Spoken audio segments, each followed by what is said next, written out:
Book review number 3. I'm super excited to share this book. So it's a part of Brandon Sanderson's secret project released in 2023. I got this as a Christmas gift, I believe last year, from my sister-in-law. So shout out to you, thank you. Tress of the Emerald Sea. At first, I really didn't think that I would like this book, and I kind of questioned it along the way, but the ending made this book one of my top picks. So I'm going to rate it, share about it, and then tell you why. I give it a 4.5, and it is about a girl named Tress. She lives on a rock island, and she's surrounded by water that creates spores, and those spores are deadly. She collects cups, and she kind of just is introduced as what feels like a very simple character.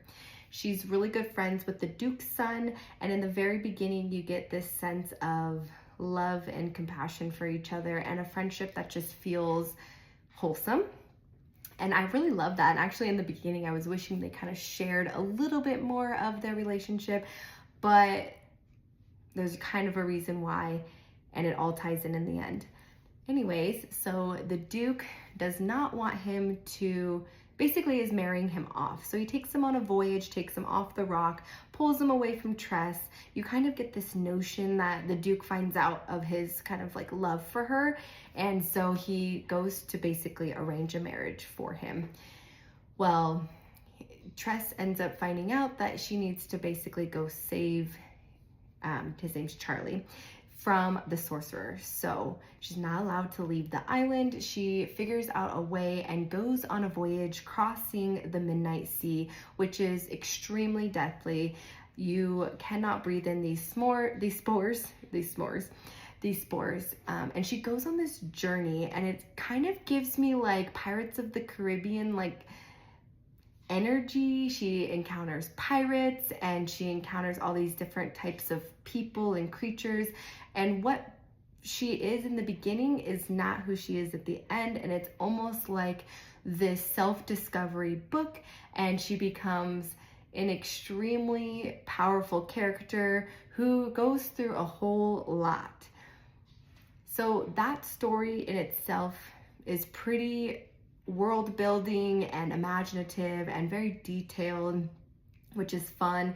It's not like any book I've ever read before. It's fantasy, but it's fantasy in a way that I've never experienced. I'm used to like dragons and vampires and witches and, you know, fairies and whatnot. And this was kind of like this, like pirates and some magic, some dark magic, and then, yeah, one girl's self-discovery. And in the end, when perhaps she accomplishes her journey, she wonders if she is not the same person that Charlie knew as the girl who collected cups on the rock.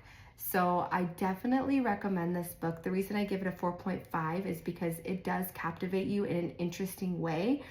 He writes this story just in a way that I've never really seen in a fantasy before, so that was really refreshing.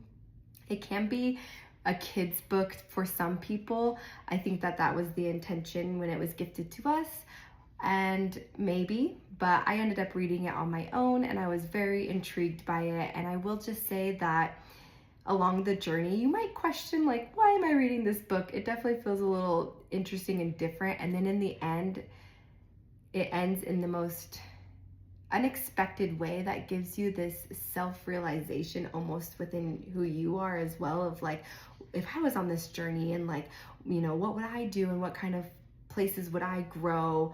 And then, yeah, she just has this thing happen that is such a surprise and makes all of it worth reading. So if you're into Brandon Sanderson, this is definitely a different read from a lot of the things like Warbreaker or The Way of the King, but I highly recommend it. And I'm actually going to start one of his other books from the secret collections, which I will be sharing. But definitely check out Tress in the Emerald Sea, or Tress of the Emerald Sea by Brandon Sanderson, and leave in the comments what you think. If you want some more book recommendations or book reviews, like and subscribe to get next week's video. And yeah, thanks for checking it out.